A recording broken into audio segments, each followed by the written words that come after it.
Hi, I'm Anne. I'm happy to be here and I'm glad you're here. Today I just have a short video. I'll do a quick halo check-in at the end for my progress on that. And I wanted to introduce you to a new quilt that I'm going to be starting. My next video will be a tutorial on how to make this block. So a little bit of background on this quilt. What prompted it was some friends of mine came and troubleshooted some problems I'm having with my house.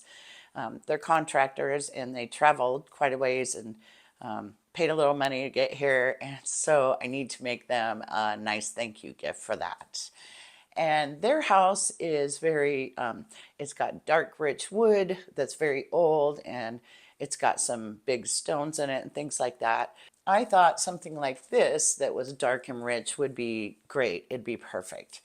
And I found this picture on Pinterest and I did a Google image search and I cannot find another version of this quilt anywhere. I had to just sort of analyze it and figure out what exact parts of it comprised a block and then figure out how to make that block.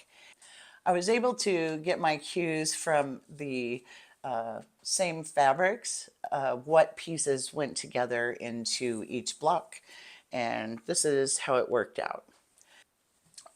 I found out that this unit here is not super easy to make, so I attempted a couple of times myself and figured out that I was just going to have to go online and let someone else tell me what they already figured out on that.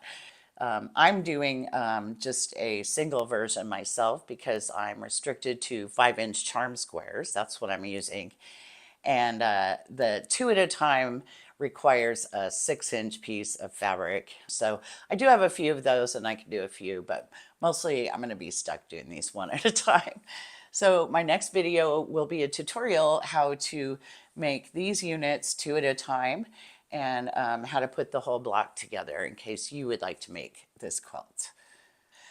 So this is what I was going for, and what I ended up with here totally missed the mark. This does not have the feel that I liked about this. I don't like that these bow ties are what sticks out, and I want the whole thing to be dark around this area.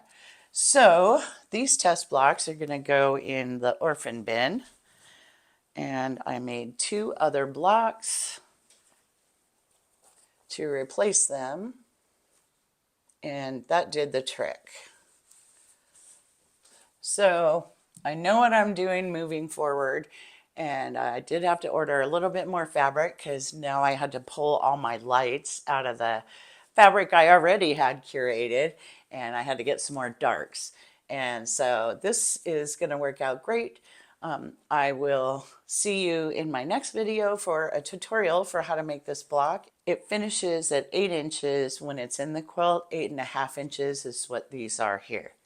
So let's scoot over to the other design wall and I'll tell you how I did on Halo. So for Halo, since my last video, I did get 8 more blocks done here.